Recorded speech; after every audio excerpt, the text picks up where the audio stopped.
people really fear the north of England. A woman from Otley has been telling how passengers screamed in terror as their plane tried to land at Leeds Bradford Airport.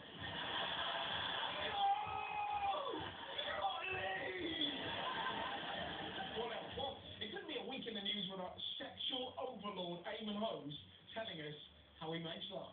In the school. And finally, there's nothing better than just watching people lose it. George Osborne. He's alive. Nevertheless, it's come back because.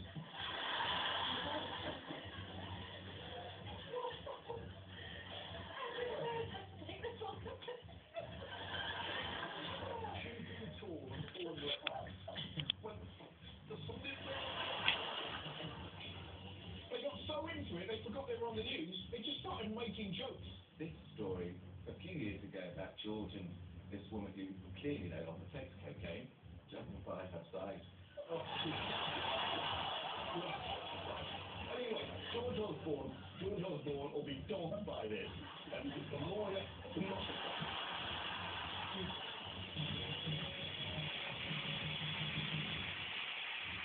Well, a special baby has been born this week. Events have been taking place around the world today to mark the birth of the 7 billionth person on the planet. 7 billion people, and still my brother can't get a girlfriend. As ever with a big story like this, the Daily Mail message boards were heaving with madness. Utter lies! There are not 7 billion. If there are, let's have their names. Go on, prove it. I want the name of every person in the world right now!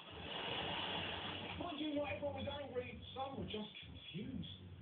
Somewhere in the world, a woman gives birth every 80 seconds. We have to find out what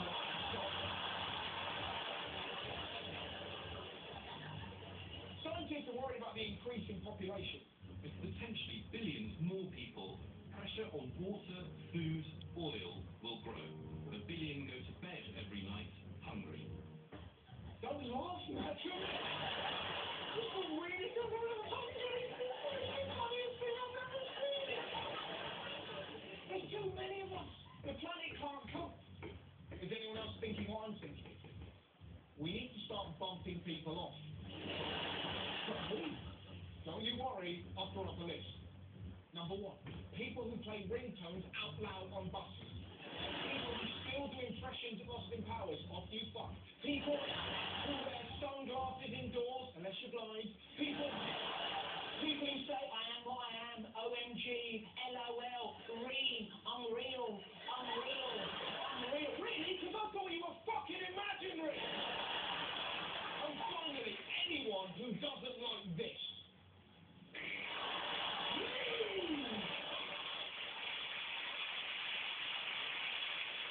Fucking crazy Occupy London was hitting the headlines. Protesters could remain camped outside St Paul's until the new year, after authorities offered to halt legal action.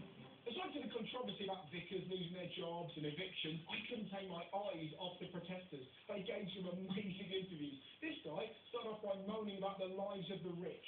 They still have their lavish dinners. They still have their chauffeurs in the rolls. They still have their butlers and their mansions. All good points, but then he really lost it. We're at home with our top shop beans, like for our children. Top shop beans?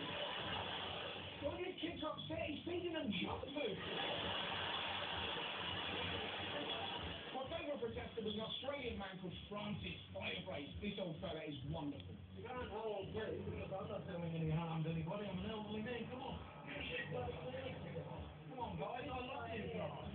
Isn't that great? I love you guys. It just goes to show. If you're going to protest, you don't have to be violent. Okay, boys. Which one of you fellas have I got to fight? Or if your eyes out and stick him up your didgeridoo!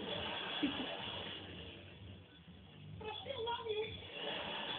Staying in Oz, in royal news, the Queen's been on a trip down under. The Queen and Prince Philip have arrived in Australia for a 10-day visit. They'll be based in the capital, Canberra, but will also travel to Melbourne, Brisbane and Perth. Did you see the Australian media coverage?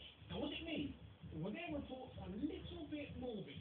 The Queen will arrive in Canberra tonight for her 16th visit to Australia, possibly her last. Her last trip to Australia. On what may well be her last ever trip. Her last trip, yeah, probably her very last time. I used the word die, so I went.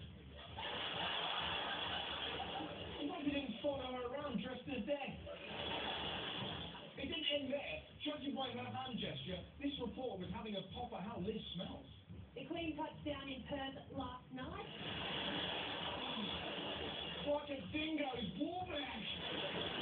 Not all of the reporters were rude. This guy has to win the award for saying exactly what you see. The Queen wore lilac and had fresh flowers in her hat. The Duke of Edinburgh didn't.